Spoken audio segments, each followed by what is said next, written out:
Hola a todos, bienvenidos al canal. Hoy les traigo la reseña de Un hombre que duerme, del escritor francés Georges Perec. Novela que publica en 1967, mismo año en que el autor ingresa a un grupo de experimentación literaria caracterizado por la utilización de procesos de creación poco convencionales, como juegos formales o restricciones literarias, que estaba formado por escritores y matemáticos. Era un grupo de escritores muy lúdicos, pero también muy serios, los que influenciaron totalmente la obra de este escritor, y que sin duda la marcó y le dio un sello único.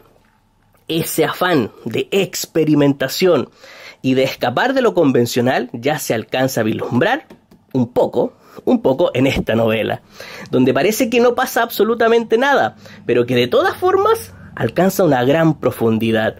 Tú lees este libro y dices, aquí no ha pasado nada, pero por Dios, que dice mucho. La historia sigue las acciones y pensamientos de un joven estudiante de sociología de 25 años que vive en una pequeña guardilla en París, que de un día para otro decide no levantarse para ir a rendir un examen a la universidad. Dice, ok, mañana tengo un examen, se duerme y al otro día no va, lo corta de raíz y no va.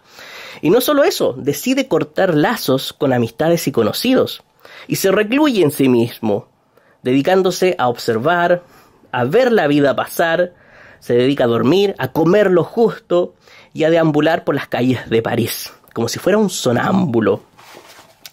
Es muy interesante la premisa de este libro y básicamente en las primeras páginas nos dice que inmediatamente corta toda participación con la vida.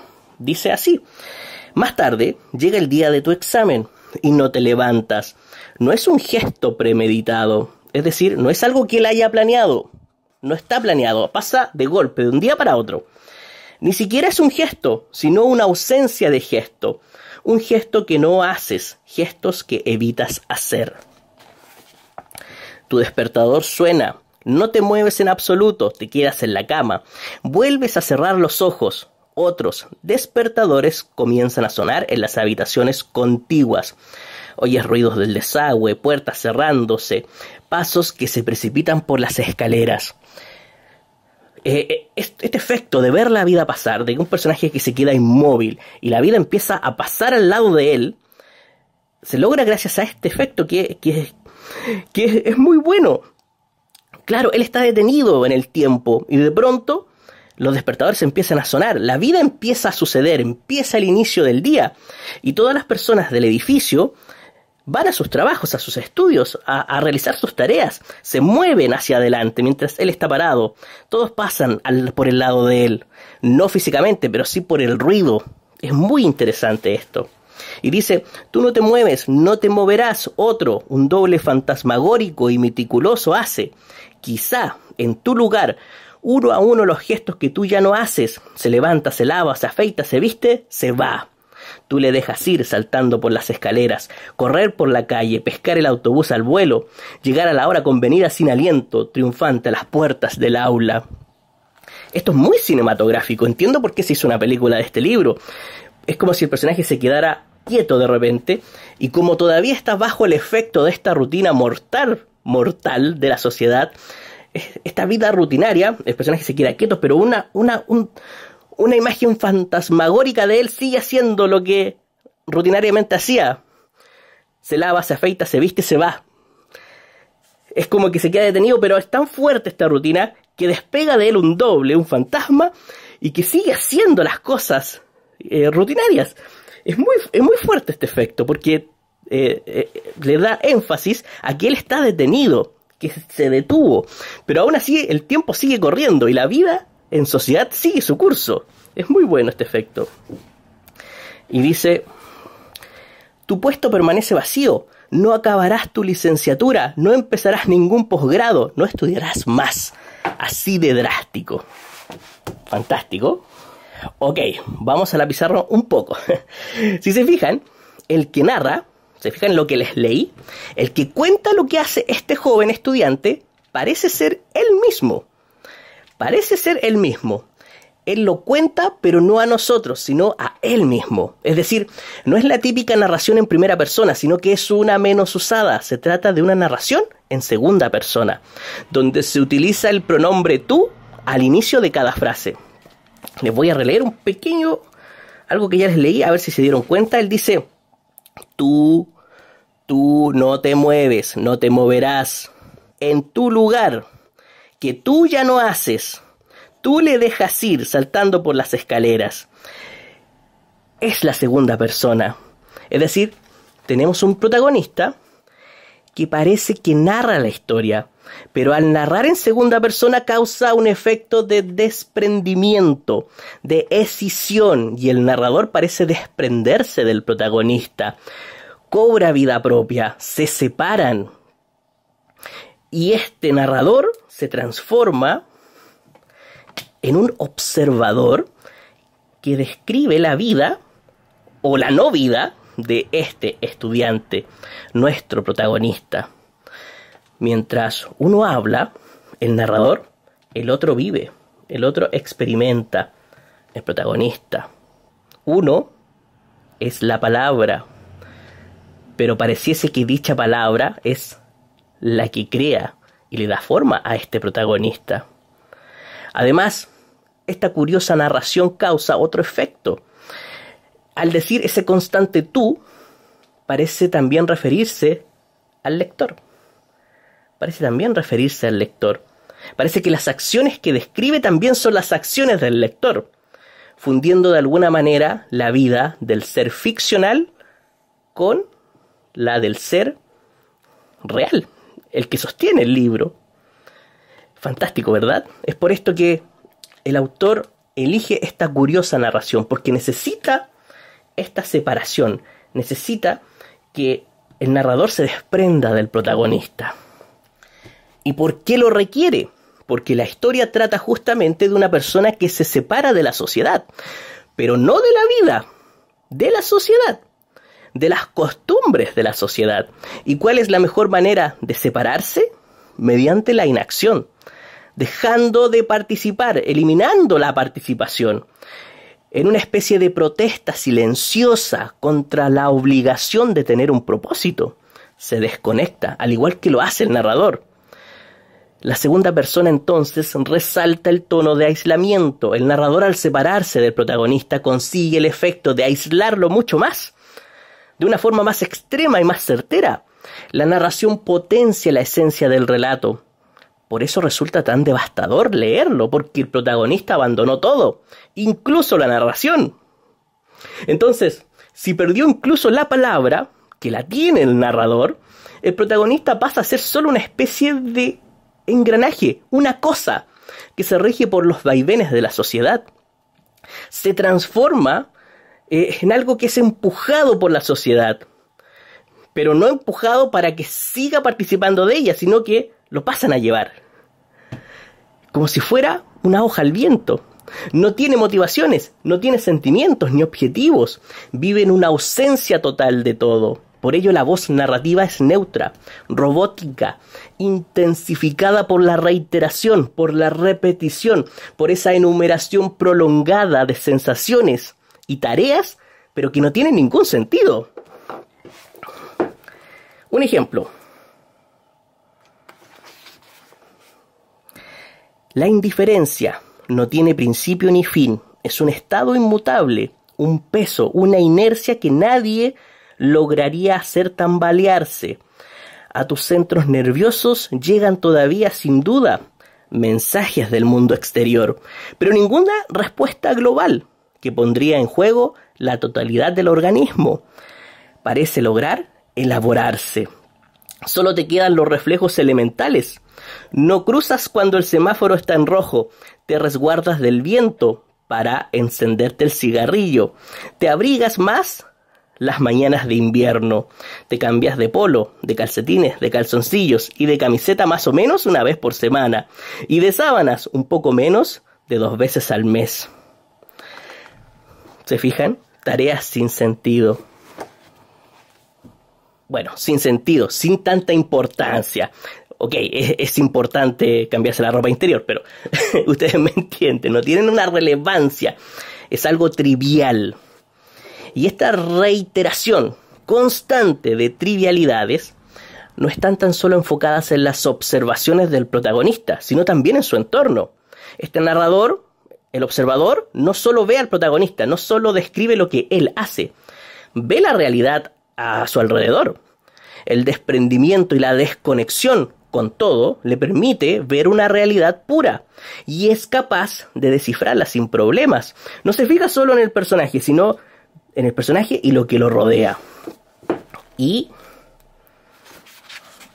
puede ver cómo se comporta la sociedad desde fuera, desde una perspectiva totalmente ajena, y eso le permite verlo mucho más claro, ver todo mucho más claro. Por ejemplo, que está en una calle y ve cómo pasa la gente y dice, no sabes nada de las leyes que hacen juntarse a esas personas que no se conocen.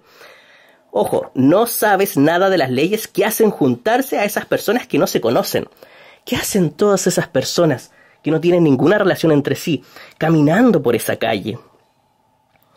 En esta calle a la que vienes por primera vez en tu vida y donde no tienes nada que hacer salvo mirar a esta multitud que va y viene. Se precipita, se para. Esos pies sobre las aceras, esas ruedas sobre la calzada. ¿Qué hacen? ¿A dónde van todos? ¿Quién los convoca? ¿Quién los hace volver? ¿Qué fuerza o qué misterio les hace posar alternativamente el pie derecho y luego el pie izquierdo sobre la acera con, además, una coordinación que difícilmente podría ser más eficaz? ¡Qué buena observación, por Dios! Miles de acciones inútiles confluyen en el mismo instante en el campo demasiado estrecho de tu mirada, casi neutra. Si se fijan, este observador está dotado de una lucidez devastadora, pero tal revelación no le afecta, tan solo la ve y la describe. Su voz sigue siendo neutra, lisa, incluso cansada, sin energía, lo que le da un tono adormecido. Un tono de reposo, el tono de un hombre que duerme, que al haberse desprendido de todo y tener un pie en el mundo de los sueños y otro en la realidad, es capaz de apartar esa niebla que la rutina y la participación en la sociedad le imponían. Es decir, los seres humanos sufren una deformación de su percepción de la realidad debido a un obstáculo que les impide ver la naturaleza real del mundo, la naturaleza real de los seres y de las cosas. Ese obstáculo es la rutina impuesta por la sociedad, que genera una niebla y no puedes ver el mundo tal como es. Esa rutina que es levantarse, estudiar, trabajar, volver a casa, comer y luego reiniciar todo. Pero al desaparecer dicha rutina, que este personaje la hace desaparecer, se alcanza una dimensión más profunda de la realidad. Y él está sumergido en ese estado. Dice, ¿por qué fingirías estar vivo? ¿Por qué seguirías? ¿No sabes ya todo lo que te sucederá? ¿No has sido ya todo lo que debías ser? El digno hijo de tu padre y tu madre, el pequeño niño scout valiente, el buen alumno, que lo podría haber hecho mejor, el amigo de la infancia, el primo lejano, el militar atractivo, el joven pobre. Algunos esfuerzos, ni siquiera algunos esfuerzos, solo unos cuantos años más y serás el ejecutivo medio, el apreciado colega, buen marido, buen padre, buen ciudadano, excombatiente, uno a uno, como la rana escalarás los estrechos peldaños del éxito social. Vamos a ver otra frase que me interesa mostrarles. Dice, no, prefieres ser la pieza que falta del puzzle. Retiras del juego tus fichas. Él dice que se retira del juego, lo que implica algo más que solo separarse de las dinámicas sociales. Se ha separado también del tiempo, creado por el hombre para organizar su vida, que coordina las acciones de los individuos. Se ha alejado de su influjo, lo que lo hace alcanzar el absoluto. Lo dice por aquí. Les muestro, dice, tu despertador desde hace tiempo marca las 5:15. Sin duda se paró durante tu ausencia y te olvidaste de volver a ponerlo en marcha. En el silencio de tu cuarto el tiempo ya no penetra, está alrededor. El tiempo pasa, pero nunca sabes la hora. El tiempo no se detiene del todo, ni siquiera cuando se vuelve imperceptible. Minúscula brecha en la pared del silencio, murmullo frenado, olvidado del gota a gota, que casi se confunde con los latidos de tu corazón. Esto puede parecer muy liberador, pero al mismo tiempo tiene un efecto devastador, porque en el fondo el tiempo es un apoyo. Te sitúa en un punto, te ayuda a diferenciarte del todo, pero si el tiempo desaparece, tú puedes perderte, puedes fundirte con el todo, perdiendo tu propia esencia. Eres tú y eres todo. Esa barrera que permitía una distinción comienza a borrarse, que es justamente lo que le pasa a este protagonista. Por lo mismo, como una forma de anclar su esencia en el mundo, decide hacer rutinas, trivialidades que se repiten una tras otra. ¿Para qué? Para no perderse en el todo. Miren, aquí lo dice. Aquí está, dice: con un rigor loable organizas tus itinerarios. Comes cada día a la misma hora. La misma comida, ojo, la misma comida. Lees Le Monde de 5 a 7. Doblas tu ropa antes de acostarte. Limpias a fondo tu cuarto los sábados por la mañana. Haces tu cama todas las mañanas. Te afeitas. Lavas los calcetines en un barreño de plástico rosa. Lustras tus zapatos. Te lavas los dientes. Lavas tu bol y lo secas y lo colocas en el mismo lugar de la estantería. El orden de tu cuarto, la organización de tu tiempo. Te impones prohibiciones pueriles, no pisas la intersección de las baldosas al borde de las aceras, respetas el sentido del tráfico, los aparcamientos prohibidos, no soportas llegar con un retraso o antes de tiempo. Como si cada instante esperases que flaquear lo más mínimo te llevase enseguida demasiado lejos. ¿Se fijan lo que dice? Si llegase a flaquear lo más mínimo, eso lo podría llevar demasiado lejos. Es como si al perder su mínimo anclaje al mundo, su mínimo anclaje gracias a esas rutinas repetitivas, terminaría flotando en el vacío, lo que no tendría ninguna distinción con estar muerto. Y esta idea lo lleva a las reflexiones finales de la novela, que por aquí tiene algo muy interesante. No has aprendido nada, salvo que la soledad no enseña nada, que la indiferencia no enseña nada. Era un engaño, una ilusión fascinante y con trampa. La indiferencia es inútil, puedes querer o no querer, ¿qué más da? Pero tu rechazo es inútil, tu neutralidad no quiere decir nada, tu inercia es tan vana como tu cólera. Quizás una vida neutra no te llevará a una respuesta. Quizá no vale la pena sufrir en la soledad, incluso correr el riesgo de perderte en el todo, porque al fin y al cabo nadie puede ganarle al tiempo. Habría sido necesario que el tiempo se parase por completo, pero nada es lo suficientemente fuerte para luchar contra el tiempo.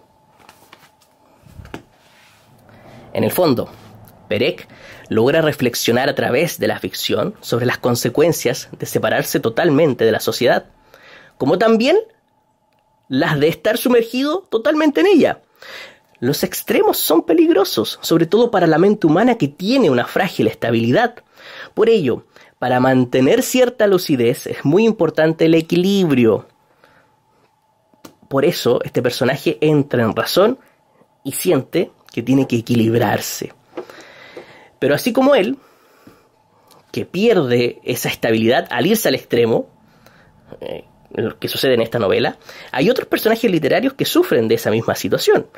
Bartleby, el escribiente, por ejemplo, que aparece citado aquí en este libro, pero no les puedo leer ese trozo porque dice todo lo que pasa en la novela. Está lleno de spoilers, le va a decir todo lo que pasa en Bartleby si no lo han leído.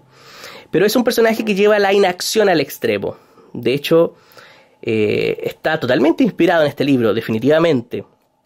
Otro personaje que puede estar dentro de esta situación es el que escribe el libro del desasosiego, de Fernando Pessoa. Es un personaje que pertenece a esta literatura, que es básicamente una historia sin hechos, una historia sin vida, cuyo personaje existe pero no vive. También hay un cuento de Franz Kafka, que encaja muy bien aquí, se llama Un artista del hambre, se los recomiendo harto.